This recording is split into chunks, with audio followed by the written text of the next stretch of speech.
Kamusta po? You're watching the news listener. Ako po si Angelo. At pag-usapan natin tong balita na yung COMELEC magre-release na po ng desisyon dito sa SOSE ni Marcoleta. Kung natatandaan nyo guys, itong si Rodante Marcoleta ang is the best lawyer na by the way, hindi siya senador ng Pilipinas ha. Senador siya ng China. Okay, at sinabi niya, siya mismo inamin niya sa TV program ng Net25 na ang kanyang sose, okay, ay ang nag-donate daw ay mga kaibigan niya. Pero hindi niya dineclare kung sino yung mga kaibigan niya doon sa kanyang sose. Okay?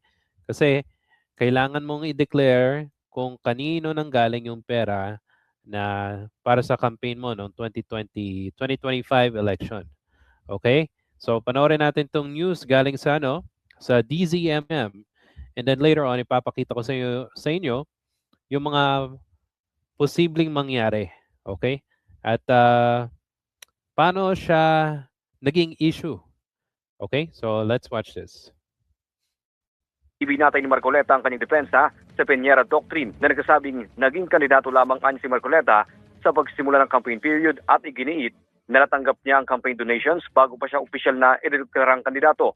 Matatanda naglabas ng show cause order ang COMELEC noong November 2025 laban kay Marcoleta para magpaliwanag kung saan nagsimula o kung saan nagmula o sino ang nagbigay ng mga donasyon sa kanyang kampanya na aabot sa 112 million pesos. Batay na rin sa kanyang sose na mas mataas yan kumpara sa halos 52 million pesos na idineklara sa kanyang salin. Sinabi ni Garcia na mas pinugtungan ng pansin ng PFAD ang nilalaman ng sose ni Marcoleta at nasa kamay na rin ng departamento kung magkasagawa pa ito ng preliminary investigation. Una nang sinabi ng COMELEC na maaaring maharap si Marcoleta sa kasong perjury o paglabag sa sose law kung mapatutunayang pineke nito ang kanyang sose. Okay. So yun ang impormasyon ha. Kung natatandaan nyo, yung kanyang campaign expenditure, o yun doon sa sose niya, halos 112 million pesos. Tapos, ang kanyang na-declare doon sa kanyang salin is only 52 million pesos. So, ang daming nagtaka bakit napakalaki ng discrepancy. Kung isipin mo, sobrang sobra siya sa 52 million pesos, 'di ba?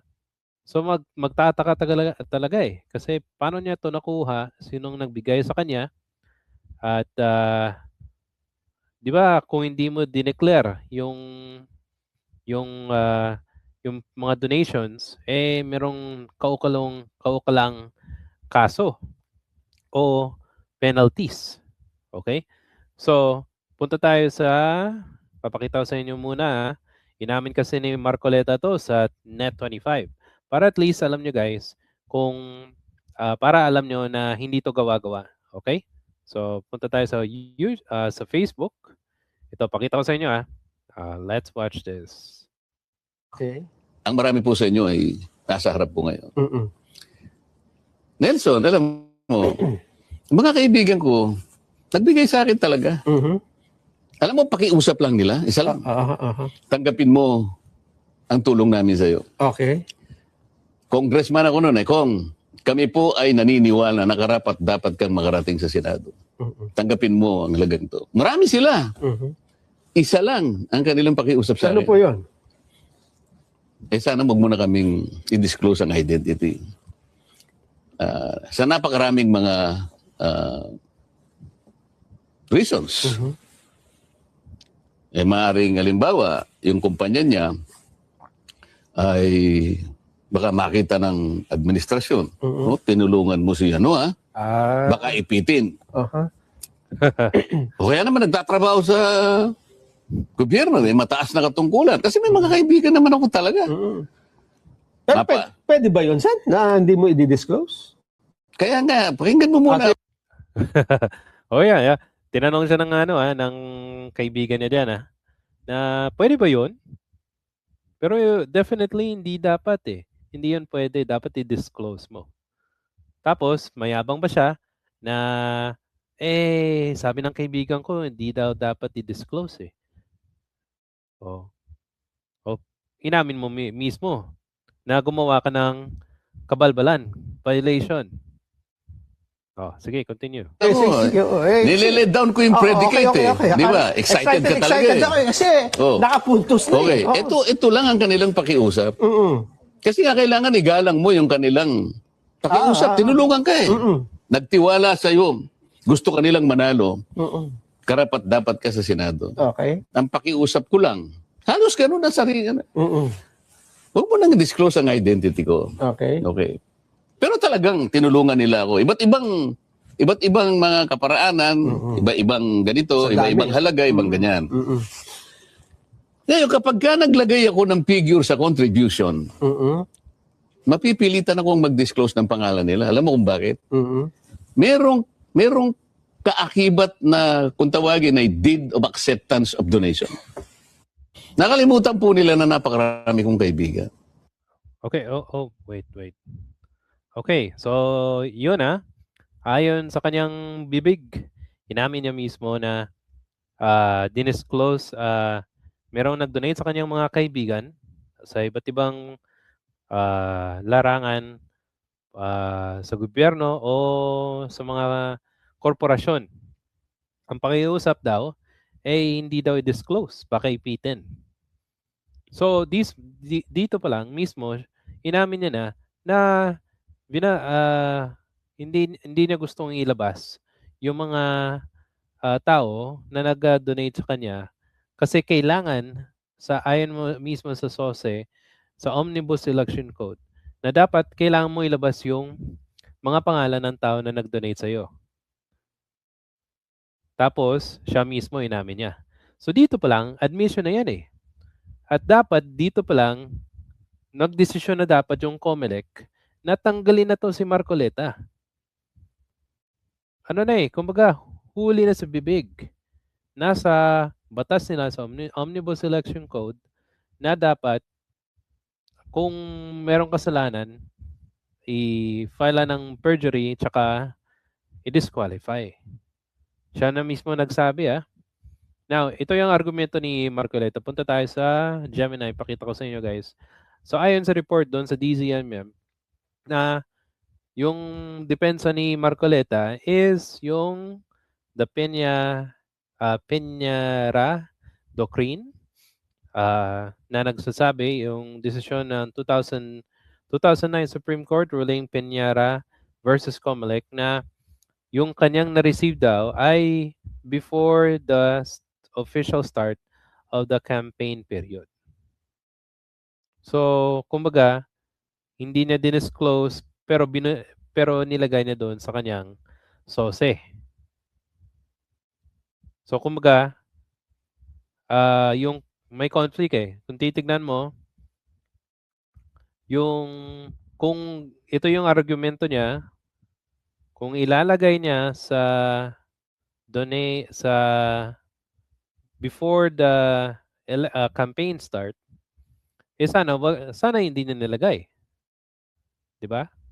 Pero nilagay niya, so i-argue niya na na-receive niya daw tong pera before yung campaign period. So hindi daw saklaw. Hindi daw, kumbaga, hindi na nagva-violate ng Omnibus Election Code. So ito yung kanyang depensa. Which for me, kalokohan. Bakit? Kasi pag inallow to ng COMELEC, okay, especially yung humahawak ng departamento sa COMELEC na Political Finance and Affairs Department, na kung wala silang gagawin dito, syempre magagalit ang mga Pilipino. Kasi lantaran na nalagay, sinabi ni Marcoleta na ito ang ginawa ko, hindi ko sinulat yung donations, magkano yung mga tao, kasi ayaw ko silang maipit kung hahabulin sila ng gobyerno. 'Di ba? So kalokohan kung hindi to gagalawin, walang walang kumbaga conviction na dapat i-disqualify itong si Marcoleta. Kasi lantaran talaga. Kahit ikaw, kahit tayo, tayong mga ordinaryong Pilipino, kung logic lang pag-uusapan at ayon doon sa batas, mismo na nagsasabi na disqualify na siya, di ba? Kasi sinabi ni COMELEC Chairman Garcia na kung hindi mo dinisclose, okay, yung SOSE mo properly, that signifies, kumbaga, no SOSE. Okay?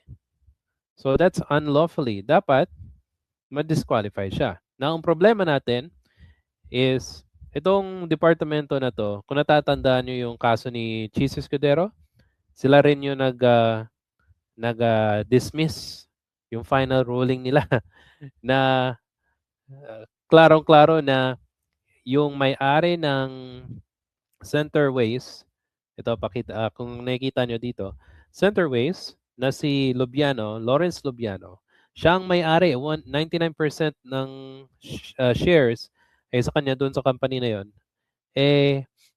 Nag-donate siya ng 30 million pesos in his own pocket. And sabi niya, ang argumento is, hindi naman, kanyang pera naman daw yun, hindi naman konektado yun sa kanyang company.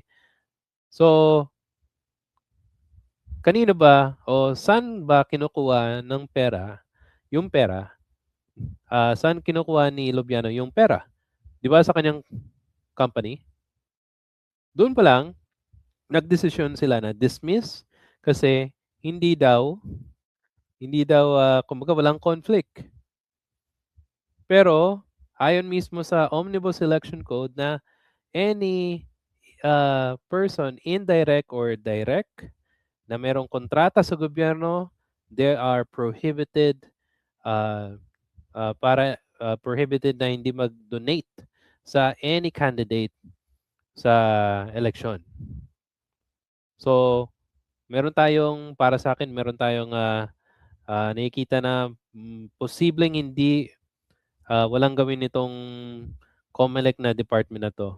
Kasi sa ginawa nila kay Chis Escudero case. Okay? So yun, hopefully, hindi siya matulad, pero I have my doubts. Hindi talaga mahirap isipin na mag-go through yung conviction kay Marcoleta. Kasi, imagine niyo klarong-klaro na kay Chis Escudero.